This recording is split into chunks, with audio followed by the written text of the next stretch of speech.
Welcome to the Tech Leader Talkpodcast with Steve Sponseller. Hi, I'm Steve Sponseller, and I want to welcome you to the very first episode of the Tech Leader Talkpodcast. This podcast is going to bring together successful technology company leaders, entrepreneurs, and other experts from around the technology industry. My guests are going to share some successes, some challenges, and a few failures, and some examples of what's working right now to help build and grow strong tech companies. I'm excited about the guests that I've got lined up for future podcasts because they've got some fantastic experiences and some great stories that I think you'll find interesting and helpful in your own business. So I hope you enjoyed today's episode. So let's get to the interview. Today, I've got the privilege of interviewing two people on the podcast, Stephanie Frank and Bryce Kuhlman. Stephanie and Bryce have significant experience in the tech world. I've known them for quite a few years, and they're the co-founders of the Holisec Group. So Stephanie started her career in the tech world as a network engineer and a business owner trained in cyber intelligence and protocol. Today, she's an expert in social engineering and human behavior, and she's also done protocol analysis work for several different companies, both large and small, including Hilton Hotels, Credit Suisse, and the U.S. government. Bryce is a serial entrepreneur, a magician, and former rocket scientist. So that's all I'm going to tell you about him right now. We'll have him share some other stories during the call today. So welcome, Stephanie. Welcome, Bryce. Hey. To get started, I'd like to know a little bit more about both of you. I'm sure the audience would like to kind of hear your stories and your journey to getting to today. So if you'd like to go first, Stephanie, tell us a little bit about how you got started in the tech world and what you've been involved with. I would love to, Stephen. First of all, let me say thank you so much for having us on today. Your podcast is awesome. And as you get out there in the tech world and speaking to a lot of different people, I know you're going to make a lot of big difference with it. So thank you for having us on. Here's how I got started, and then I'll kick it over to Bryce after that. I got started in the tech world, I would say I would say sort of by accident, but sort of by curiosity as well. I started in tech support and started in training, actually, different pieces of software. Started so long ago, Steve, that some of these pieces of software nobody will even remember anymore, but that's okay. I got a job in Milwaukee, Wisconsin, and being a training development person, basically, for a software company that was training the Department of Justice how to use one of the first integrated pieces of software called SMART. I don't even know if you guys remember that, but it was really long ago. And I would train these eventually I trained engineers, but first I started training users on how to work, just basic word processing, basic spreadsheets, all that kind of stuff. Moved up to help desk. And then one day, my boss put a piece of a box on my desk. And that box consisted of 2 Ethernet boards and a couple of cables and some software. And he said, here, make this work. And it was one of the very first computer networks just outside of Banyan, but it was Novell. And that really shows my age, actually. But he said, make these computers talk. And I worked for probably 6 months trying to get to understand the protocol, to understand how it worked, all those different things that you have to do just to get 2 computers to connect. And finally, I said, I need some education on this. So I went to school at Novell, and that started a career that led me into a massive amount of understanding of the internet as it sits now. It was not the internet then. The public internet wasn't even available yet. And it led me into a world of cyber intelligence and into, as I said before, protocol, and basically how everything communicates on the internet. So that was kind of how I got started. Okay, great. I do remember some of those terms, so I guess I'm dating myself as well. I installed Novell networks quite a few decades ago. But oh, my goodness. So Bryce, tell us a little bit about you and especially that rocket scientist part. Oh gosh. Well, I did start out as a magician. I know this is the tech podcast, but actually that's what paid for college. So, but I think it's relevant in the fact that I was always tinkering, and I grew up in we didn't have a lot of money, so we had to make things. So I became a maker early on because I had to. But yeah, sort of like around that 7th grade area, there was somebody was teaching basic. When I said basic, the language. Programming language on TRS-80s, for those of you who remember those, some lovely Radio Shack. And so I took a class, and then my parents got me a MC-10, which was just this thing that plugged into the TV, and it had I got super bonus 16 kilobyte extension memory pack. It was awesome. I still have it. It's literally in the closet behind me as I'm speaking. And so yeah, I just kept in the programming world, and then I was going to be a magician for a living. And then as I got a little bit older, I realized, this entertainment's a hell of a tough business. So I, went off to college and I have a degree in engineering, physics, robotics, and then a master's in EE, which is kind of funny because I couldn't design a circuit to save my life. I barely can, I can tell the difference between a resistor and a capacitor, but I was always in the programming and simulation, eventually got deep into stochastic stuff, statistical stuff, the precursors to artificial intelligence, that kind of technical stuff. So I've always been on the programming side and kind of geeky, techie programming things. And then just got into business because I spent, the rocket scientist, sorry. Yeah, that came about from Motorola. So after college, I decided, after I got my master's, I'm like, I was going to go get a PhD at MIT. And I'm like, I'm kind of like, because I gotten so used to making good money as a magician, which sounds weird, I know. So trust me, I know that sounds weird, but I actually did really well. I'm like, I'm going to get a job. And so I went and worked for Motorola for about 2 years on what was going to be the next generation of Iridium. It was a high broadband project called Teledesic that eventually went away. So I ended up working with all these space scientists and doing these crazy simulations in the space science area. And so kind of I actually have a piece of paper that says I'm technically a rocket scientist. And then realized, this working for somebody else doesn't work for me. And went off and started my first real company as an adult after that. So okay, stuck with it ever since. Well, that's certainly a unique story. And have a certificate that you're a rocket scientist. I do. Extra credentials there. Exactly. So you've both had quite a bit of varying experiences, obviously in the technology world in different areas, different industries. What are you seeing today? What kind of trends or what things are happening? Obviously the virus we're all dealing with, but what kind of things do you see that are making an impact or going to be making an impact on tech companies probably over the next at least 2-3 years? Bryce, do you want to take that one first? Yeah, I'll jump. I mean, I think, now of course we're all biased. So, I mean, I think artificial intelligence, machine learning, obviously, I mean, I think that's a given. And how that's going to suss out and how it's going to play in our daily lives, we don't know yet. But I think that's one of them. But I'm hoping for more in the augmented reality world.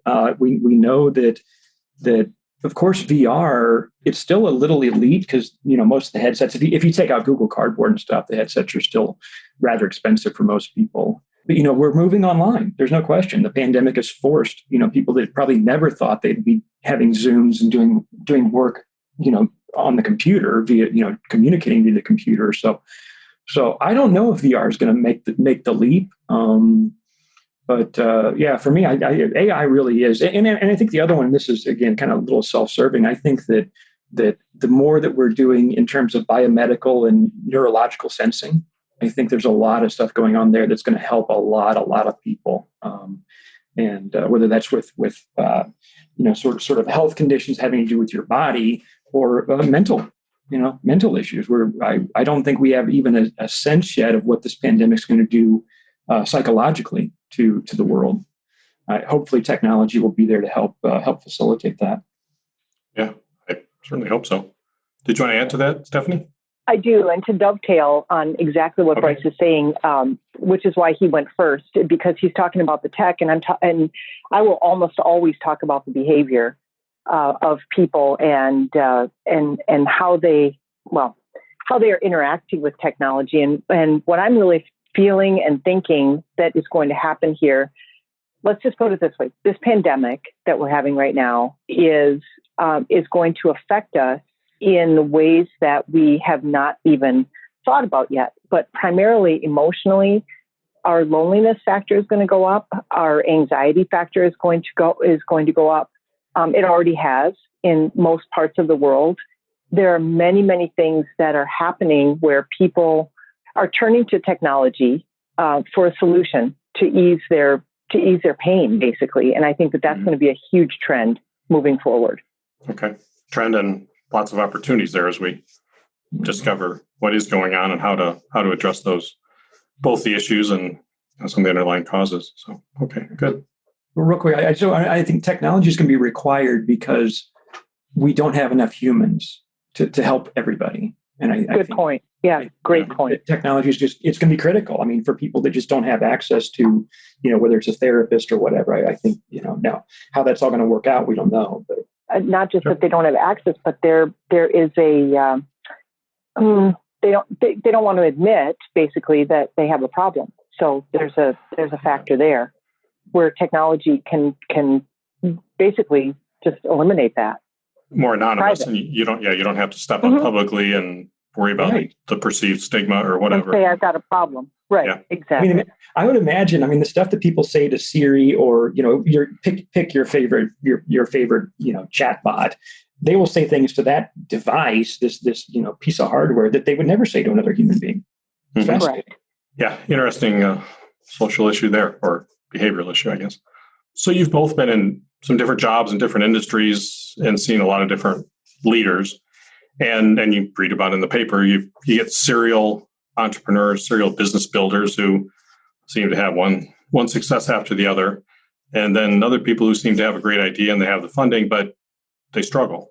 What do you think makes some leaders in this industry successful where others don't? What are some of the characteristics that you see that are winning? It's interesting what you just said about the serial entrepreneurs and the people who have a great idea and funding. They are really different people, generally. The serial entrepreneurs often just see a problem that can be solved and create a business around it and make money around it. So that's often driven by a financial reason. Whereas other people who have a great idea, maybe this is not what you were talking about, but people who have a great idea that could be a solution to a bigger problem and have funding tend to have a little more, I think, passion driving them, a little more vision driving them. And those two things, they're both needed in every kind of an entrepreneurial venture. But I would say right now, like if you mentioned at the very beginning, Bryce is a serial entrepreneur. But you know what? I know Bryce, and Bryce has had a similar vision for decades on what he's trying to do. And so have I. And we've just created it through several different visions and several different iterations of wherever we are in that particular portion of life. I don't even know if that makes sense to you guys, but those are the kinds of entrepreneurs that we are. So are you applying your same vision to kind of to solve different problems or to look at issues in different industries, but the common theme is that vision? Is that what you're saying? For me, it definitely is. It's never been money driven for me. Technology, you make a lot of money. I mean, it's the way it works. But if you don't have the vision and you're just out just for the money, it ends up not being a true project that you get up every single morning and go, oh my gosh, I have to solve this particular problem. That's where the passion comes in. I don't know, Bryce, what do you think? Well, you're spot on. I'm glad you took that first. Yeah, I mean, Stephanie and I talk a lot about psychology. I mean, she's a master at psychology and these sorts of things. I'm not. I just kind of learned, seat of my pants. But my biggest value in my own personal life is freedom, and that is something that I want for everyone else. And so, while certainly the businesses I have built have taken on very different forms, have all been around. The guiding light has always been, how many people can I give tools to that will allow them to have a freer, happier, more productive, more fulfilling life? That's it. Money comes, great, cool, whatever. But it's like, how many people can I help live the life that's in their head? that they're like, I really wish I could do this. If I can help people do that, then I can sleep really well at night and have a really happy life. Yeah, and Bryce just said something really super important. How many tools can I give to people that can help them have a freer, more happier life? Well, that is his goal, and that's my goal as well. Is the end result is, in this case, freer, happier life. But when it comes to tech, so many people struggle. I think your exact question was, why do certain people struggle? And I want to answer that because I think a lot of people become enamored with tech, enamored with what it can do and what's possible. And therefore, and then they go around talking about the tech versus the result. And I know I did that early in my career. I would talk about, how something happens, and don't you know how smart I am because I can fix your entire global network, in 20 minutes or less. Don't you understand how cool this technology is? And that was a big mistake I made, just being enamored with tech. Mm-hmm. And so I think if you're understanding what problem you solve, you just got it made. Yeah, and I'm just gonna tag right onto that. Yeah, I mean, look, and Steph will attest to this. I can get as geeky. I mean, I can talk about. I use words that most people don't know when I get deep into it. At the end of the day, it's always about the people. And I think that's if entrepreneurs and leaders are struggling, it's because they've forgotten about the end user. And I'm convinced the only reason I've had whatever success I've had is because that has always been at the forefront. It's what is the experience of the person who's paying you money or however they're getting this tool, this product. That's all that matters. It's not about how cool it is, how smart you are. Your ego doesn't matter, dude. Right. So your vision, it sounds common for both of you. Your vision is going to help keep you on track. You get up in the morning, you know what you're working on. It's driving you. So I'm guessing a lot of entrepreneurs and people in the tech world get the shiny object syndrome where they're distracted and they keep chasing something new every month or every week.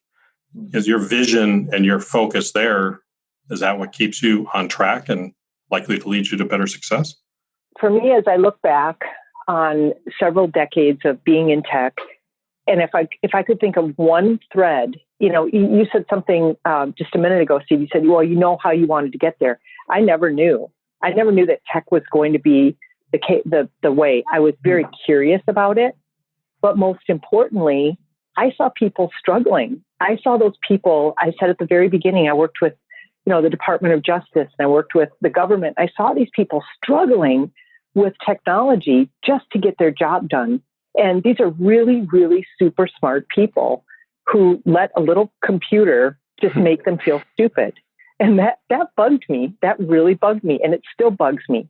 I want technology, as cool as it is and as amazing as it is, I want it to be simple, and I want the user experience to be one of joy and comfort and helpful and so on. And technologists, when those that struggle basically have not made it simple for people to understand what it is and not made it simple for people to use. Yep, I agree completely. So what do you worry about when you look ahead to what's happening in the tech industry these days? What do you see as what worries you, I guess, about the next few years or what's coming? Well, I think and it's always been this way. And I think in the world we're in now, it's maybe become a little bit more like people see it more. I think there are a lot of people who have a lot to contribute who are just being left behind. And we can talk about minorities, and that's certainly a big piece of it. But I think that there are just a lot of voices that are not being heard, and people that have, like I said, have huge things to contribute that are just being overlooked. To me, it's a human problem. I'm not worried at all about the technology. I'm worried about how we're treating each other as human beings, they're all living on the same planet together. Not necessarily a technical answer, but that's my feeling. Okay. Now, I would say that my answer is similar but different, and that is that tech for good is really on my mind because technologists are really, really smart and can manipulate people, and that is not a good thing. If we're taking people and I don't know, like I said, manipulating opinions, manipulating a lot of different things because of tech. Let's say you have a robot in your in your house or whatever, and you talk to that robot, and that robot knows everything about you. And then one day decides that you should go do something that is considered immoral generally, or you should go kill somebody, or you should go, whatever. And you believe that robot, and you've created rapport, and you've created a good relationship with that thing. Basically, it's a bunch of wires and software. And now you believe it's human, and it tells you to go do bad things. That's my concern. And so I'm all about, personally, tech for good. What is going to make somebody the highest, best use of their own mental ability, their own capabilities, their own highest self? What's going to bring them joy and happiness? That's what I'm all about. But that's also my concern. Well, that fits in with what Bryce had said about technology solving some of maybe the emotional and the different issues that are being created by this pandemic. But yeah, it can go both directions. It can make someone worse, or whether intentionally or accidentally, or it can be used for good to improve their mindset, to improve their emotional well-being. So what are you most optimistic about as far as technology coming in the next few years? Okay, I have to say, I love that there's a refrigerator that you can see inside without opening the door. Like, what is the purpose of that?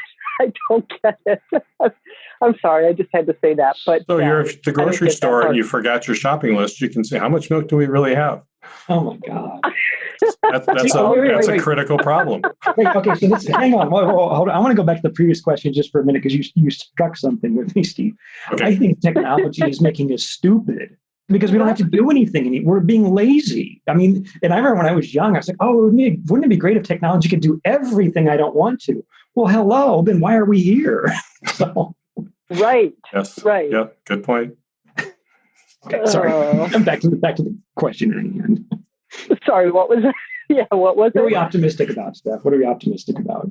Well, kind of the same thing it's the opposite of what I just said. So I'm super optimistic about tech for good. I'm super optimistic about taking the technology and creating whatever technology that creates emotional well-being.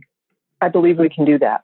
Yeah, and likewise, I mean, it is the flip. The question is the flip of the previous question. And for me, I think that, we've had the internet now for several decades, obviously, but I think the ability to collaborate, communicate, play with people all across the world in very different areas. I just attended a couple of online conferences that were basically artists working with technologists, with technology, and where there's this now melding of these things. And to me, that's exciting. That's exciting, is getting to work with somebody that we would have never met, wouldn't even known existed until now.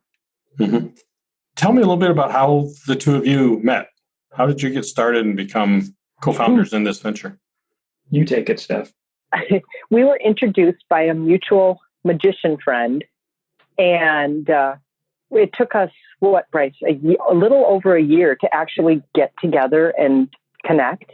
We tried. I was right in the middle of building my last company. It was the crazy time. It's that hockey stick time where it's just like you're running as fast as you can. And as much as I wanted to meet this person, like, right. I just need to sleep for a half hour right now. Right. But after he got done with that, and I was just kind of hanging out, I had basically kind of retired, and I was like, I'm too young to retire. So I kind of want to do something new, and I want to do the biggest thing in my life. And who's going to help me with that? And it was I just put it out there. I had no idea what Bryce could do or who he was or anything. And like I said, a mutual friend said, oh my gosh, if you want to do that, you guys have to meet. And Bryce was in a place where he kind of got to that place. He was like, all right, I built this thing. Now what? And so we sat down, and I kind of told him, what I had on my mind. And it took us a little while to come to terms. We use different language, and we use different ways of describing what we basically figured out was the same thing. We are looking to do the same thing. And so we formed a company, and we have been just business partners ever since. We are phenomenal business partners. And we live down the street from each other. Who knew? And essentially it. We met what Bryce, like 4 years ago? 4 years ago, something like that. Yeah. I mean, time flies. Yeah. Okay. Yeah. Can you tell us just a little bit, a brief summary of what it is you're working on now, what your current project is? Sure. So what we came together and what we eventually decided that was really, when I said just a minute ago, we really wanted the same thing. What that is we really want to create a brain inside of a computer. And we want it to be emotionally intelligent and artificially intelligent and know who you are and know how to help you and know how to bring you to that joy we were talking about earlier. So it's really in alignment with our passion and everything we've been talking about so far. Mm-hmm. It's called a calming companion.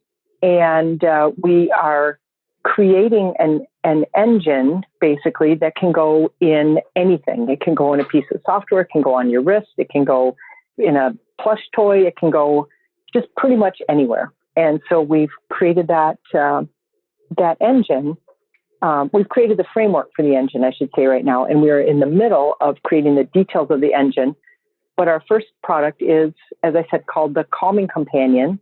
And it's going to be a plush toy, a teddy bear, that you can talk to and that knows who you are and that will notice your moods and will comfort you when you're sad and will bring you back up to speed when you're, not doing the things that that you should be doing that'll make you happy. Okay. And I want to tack onto that one of the things that, at least, well, for both of us, is so critical. I mean, and I'm learning, so I'm a neophyte in this area, but learning from Stephanie about what actually drives human behavior, what triggers people in a positive and negative sense. We're so consumed by consuming content, but where's, as my friend Eugene said years and years ago, he said, the problem with the internet is it doesn't come with a user manual. And we're all different, and we're living in a world that's becoming more and more specialized. That's what people want. People want something. They don't want what everybody else has. We're out of the factory worker world. Everybody wants something unique and special to them. And so part of what we're doing is how can we help people and learn, and so that this thing knows everything that we can about you, that's going to help you become a better version of yourself.